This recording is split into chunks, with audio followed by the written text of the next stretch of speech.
ओम नमो नारायणा। आप सभी का स्वागत है आपके अपने चैनल व्रत वाइब्स पर। आज हम बात करेंगे 2025 के दूसरे चंद्र ग्रहण के बारे में।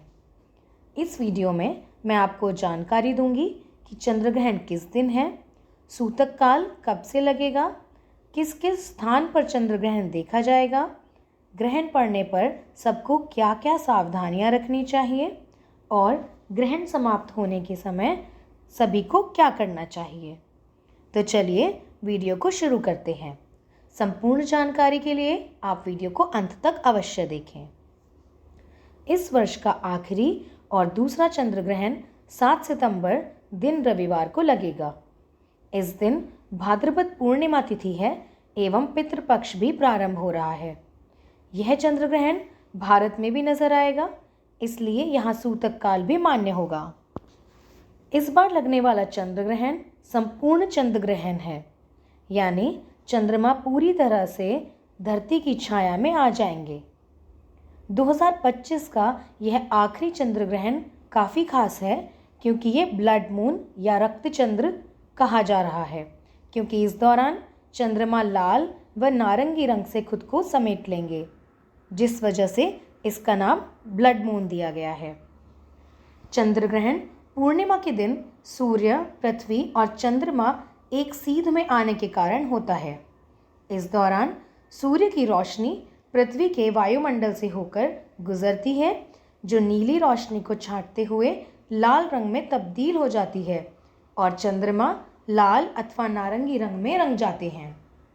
हिंदू धर्म में चंद्र ग्रहण का विशेष महत्व है। यह खगोलीय, आध्यात्मिक एवं धार्मिक दृष्टि से भी एक विशेष घटना है। भारतीय समय के अनुसार ब्लड मून 7 सितंबर की रात्रि 9:57 पर प्रारंभ होगा, जो 8 सितंबर सोमवार को सुबह 1:26 तक रहेगा। इसके साथ ही रात 11:09 पर इसका स्पर्श शुरू होगा। रात 11:42 पर चंद्र ग्रहण का मध्यकाल होगा, जबकि रात 12:23 पर इसका मोक्ष काल शुरू हो जाएगा। ये चंद्र ग्रहण करीब 4 घंटे चलेगा। छाया वाला ग्रहण रात को 1:26 तक नजर आएगा, जिसके बाद चंद्रमा उप छाया के प्रभाव में आ जाएंगे, जो कि रात 2:25 तक जारी रहेगा।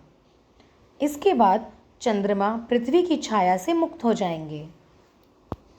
इस वर्ष का यह दूसरा चंद्र ग्रहण भारत समेत चीन, रूस, अरब देशों के अलावा पश्चिमी ऑस्ट्रेलिया, पूर्वी अफ्रीका और यूरोप के कई देशों में देखा जा सकेगा। इससे पूर्व ब्लड मून वाला चंद्र ग्रहण 2022 में देखा गया था।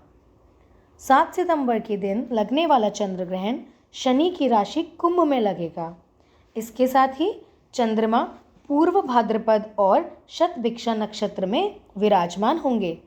ऐसे में इसका असर 12 राशियों एवं देश दुनिया में देखने को मिलेगा। शास्त्रों की माने तो राहु ग्रह का संबंध चंद्र ग्रहण से है।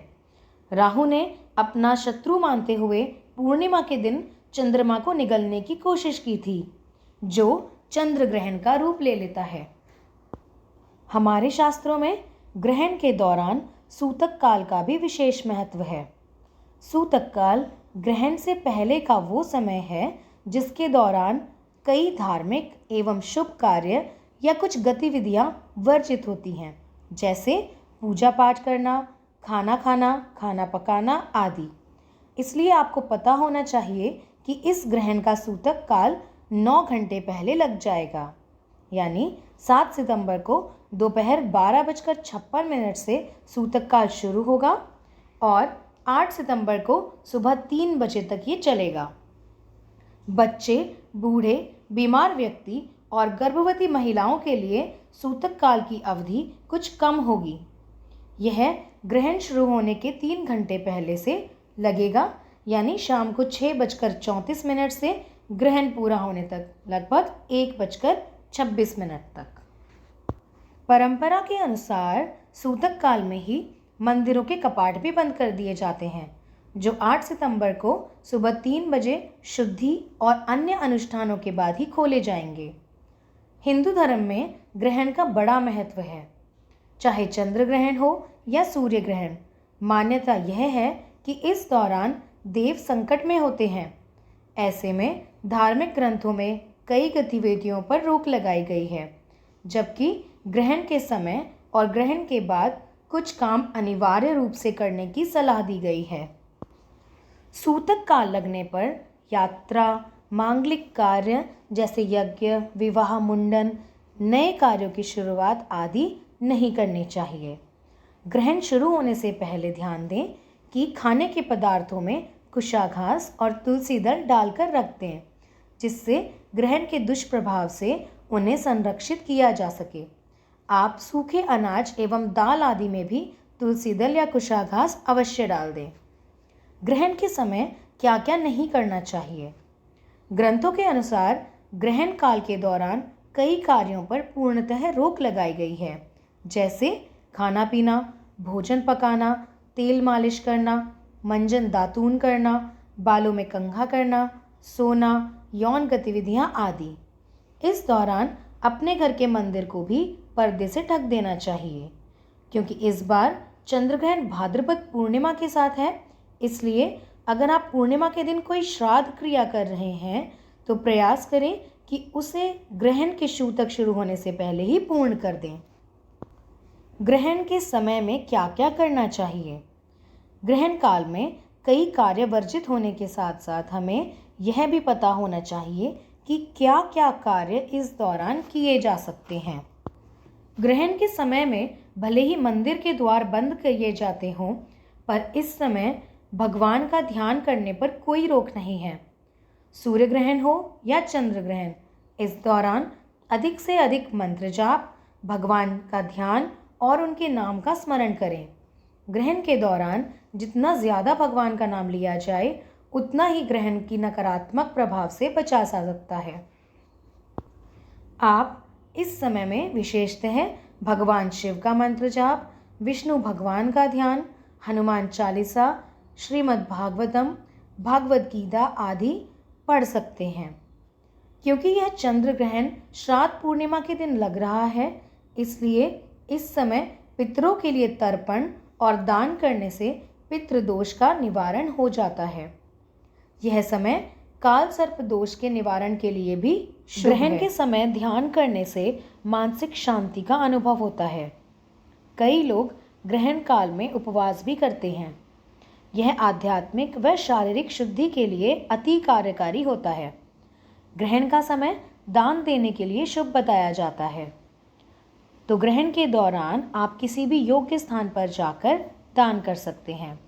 यदि आप बाहर नहीं जाना चाहते तो दान देने वाली सामग्री आप इस समय में उठाकर रख दें एवं ग्रहण की समाप्ति के बाद उसे दान कर दें। ग्रहण काल में गर्भवती महिलाओं को विशेष ध्यान रखने की आवश्यकता होती है।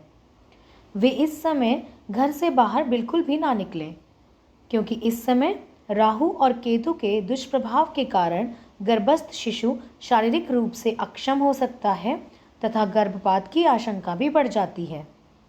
ग्रहण का समय अत्यंत नकारात्मक ऊर्जा से भरा होता है, इसलिए गर्भवती महिला किसी चुन्नी पर गेरू से स्वास्तिक बनाकर अपने गर्भ को ढककर रखें एवं अपने शरीर या गर्भ के ऊपर कुशाघास भी रख सकती हैं। साथ ही ग्रहण के दौरान अपनी गोद में जटा वाला नारियल अवश्य रखें। आप ईश्वर से प्रार्थना करें कि इस ग्रहण काल में वे आपकी एवं आपके शिशु की रक्षा करें। आप अपने पास कोई चाकू, नुकीली वस्तु या लोहे की बनी कोई वस्तु रख सकते हैं। ध्यान रहे कि इस दौरान कोई भी वस्त्र आदि काटना, छांटना, सिलाई करना या सुई धागे का प्रयोग करने से आप बचें, क्योंकि इन गतिविधियों का भी दुष्प्रभाव गर्भस्थ शिशु पर पड़ सकता है। यह समय है अपने शिशु को ज़्यादा से ज़्यादा सकारात्मक ऊर्जा प्रदान करने का, इसलिए गर्भ गीता का पाठ करें, संतान गोपाल अष्टकम पढ़ें अथवा सुने। साथ ही इस समय रामायण, भगवद गीता या श्रीमद् भागवतम भी आप पढ़ सकती हैं। कोशिश रहे कि आप अधिक से अधिक समय भगवान या उनकी लीलाओं पर केंद्रित करें और मोबाइल, टीवी एवं लैपटॉप का इस्तेमाल करने से बचें। कोशिश करें कि ग्रहण काल में आप सोएं ना, परंतु यदि आराम की अधिक आवश्यकता है तो भगवान का नाम जाप करते हुए अपनी गोद में जटा वाला नारियल रखकर और कुशा घास लेकर कुछ देर के लिए आप आराम कर सकती हैं। इस दौरान खाने पीने से भी परहेज करना चाहिए। अगर ज़रूरत पड़ रही है तो शाम को 6:34 से पहले आप कोई आहार ले सकती हैं। गर्भवती महिलाओं के लिए सबसे विशेष यह है कि वे अधिक से अधिक प्रार्थना का भाव अपने मन में रखें, जिससे आप अपनी एवं अपने शिशु की भी रक्षा कर सकती हैं। ग्रहण के बाद क्या क्या करना चाहिए? ग्रहण समाप्त होने के बाद सर्वप्रथम गंगा जल युक्त जल से स्नान करें। अपने पूरे घर में गंगा जल छिड़कें। संपूर्ण रसोई एवं मंदिर को भी अच्छे से साफ कर गंगा जल छिड़कें। इससे ग्रहण की नकारात्मक ऊर्जा समाप्त होती है। यदि आपने किसी जल के पात्र में जल भरा हुआ रखा था तो उसे खाली करके स्वच्छ जल भरें। अगर ग्रहण से पहले बनाए गए किसी खाने के पदार्थ में आप भूल से तुलसी दल या कुशा घास रखना भूल गई थीं तो वह भी फेंक दें, अर्थात उसका त्याग कर दें। पूर्णतः स्वच्छता एवं शुद्धता के पश्चात भोजन बनाकर भगवान को भोग लगाएं।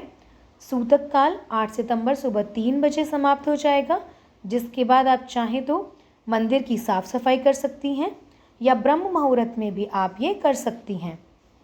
गर्भवती महिलाएं विशेषतः ध्यान रखें कि जो वस्त्र उन्होंने ग्रहण के दौरान पहन रखे थे उनका दान करें। सरसों के तेल में अपनी छायादान जरूर करें। गोद में रखा हुआ नारियल और कुशा आसन बहते जल में प्रभावित कर दें एवं गंगा जल युक्त जल से स्नान करें और अपना सिर धोएं। यह थी चंद्र ग्रहण के विषय में संपूर्ण जानकारी। मुझे विश्वास है कि यह जानकारी आपको उपयोगी लगी होगी। वीडियो को अंत तक देखने के लिए आपका धन्यवाद। वीडियो अच्छा लगा हो तो लाइक एवं शेयर करें। चैनल को सब्सक्राइब कर बेल आइकन दबाएं और कमेंट में लिखें जय श्री राधे।